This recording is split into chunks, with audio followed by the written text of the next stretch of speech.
क्या आपको लगता है कि कश्मीर में ऐसी हालात में लोग रुकेंगे, बचेंगे, वो रहेंगे, या जितने पहले बचे हुए थे वो भी भाग जाएँगे?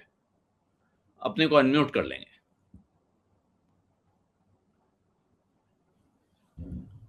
आलोक जी नमस्ते। जी। पहले आपने कहा था कि मैं बता दूं मेरा लोकेशन, तो मैं इस वक्त श्रीनगर पहुंच चुका हूं। मैं बाहर था कहीं, जी। अभी ऑन द वे अच्छा। जी। आ रहा हूं। अभी अभी श्रीनगर पहुंचा हूं।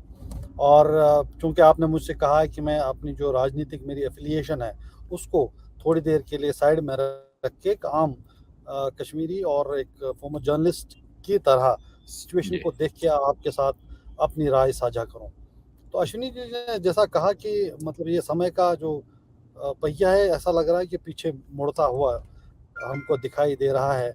जो स्थिति थी और जब पलायन हुआ था, जिस तरह के हालात थे, अगर आज भी वही सब कुछ हो रहा है, तो ये स्थिति निश्चित तौर से चिंताजनक है। और एक अहम बात जो मैं यहाँ जिसका ज़िक्र करना चाहूँगा, वो ये है कि जब आप एक कम्युनिटी को अ, वापस लाके एक प्रोसेस द्वारा धीरे-धीरे करके फिर से सम्मिलित करने की कोशिश की बात कर रहे हैं, ऐसी जगह पे जहाँ के हालात वैसे ही बहुत ख़राब हैं, तो आपको ये निश्चित करना पड़ेगा कि और समझना पड़ेगा कि आप सिक्योरिटी फ़ोर्सेस की बंदूक के सहारे पे उनको सिक्योरिटी नहीं दे सकते। जब तक कि जिस मेजॉरिटी कम्युनिटी में वो मैं आके मैं मैं उनके सुहेल साहब आपको रोक रहा हूँ 1 सेकंड बीच में। क्या देखिए, क्या है और क्यों है वाली बात तो अलग, लेकिन इस वक़्त जो हालात हैं क्या? एक बार अगर आप अपनी नज़र से बताएँ, क्योंकि अश्विनी भी जो बता रहे हैं, वो तो जम्मू में बैठे हैं। उन्हें जो जम्मू तक दिख रहा है, वो बता रहे हैं, या लोगों का सुना, वो बता रहे हैं। आप अभी खुद सफ़र करके आ रहे हैं, श्रीनगर पहुँच रहे हैं, इसका मतलब है आप कश्मीर घाटी में घूम रहे हैं।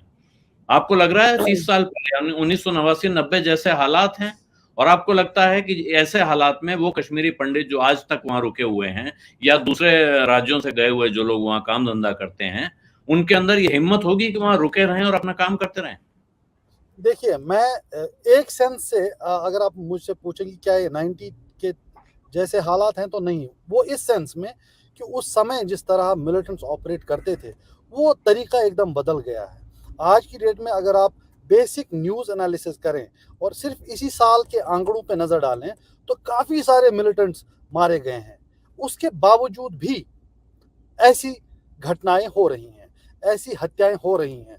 काम करने का तरीका मिलिटेंट ऑर्गेनाइज़ेशंस का, और जो कुछ हम अंडरस्टैंड कर रहे हैं या पता चल रहा है अपने दोस्तों से बात करते हुए, चूँकि आपने कहा ऑन रिकॉर्ड ला ही दिया है कि मैं जर्नलिस्ट रहा हूँ, लगभग 15 एक साल काम किया है। तो सिक्योरिटी फोर्सेस के अंदर भी आप जब आप बात करेंगे अपने जानने वालों से, वो आपको बताएँगे कि एक पैराडाइम शिफ्ट है उस तरीके में जिस तरीके से मिलिटेंट ऑर्गेनाइजेशंस ऑपरेट कर रही हैं। आज की डेट में ये नहीं है कि आपको कोई आइडेंटिफाइड मिलिटेंट को आप फॉलो कर रहे हैं और वही ये एक्शन करेगा।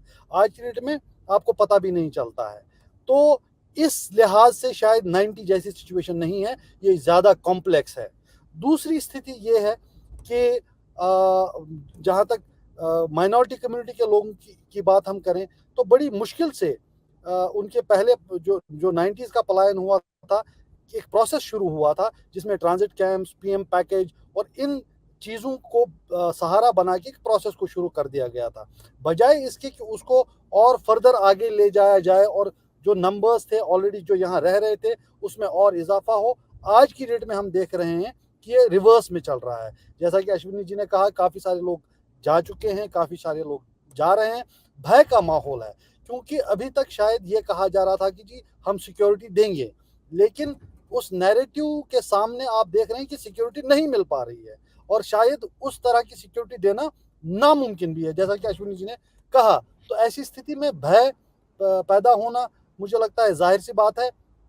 और स्थिति अगर मैं कंपेयर करूँ, मैं 90 तक तो नहीं जाऊँगा, पिछले 5-8 साल की ही बात करूँ, उसके कंपैरिज़न में भी हुँ। स्थिति बहुत ख़राब है और बहुत कुछ करने की ज़रूरत है।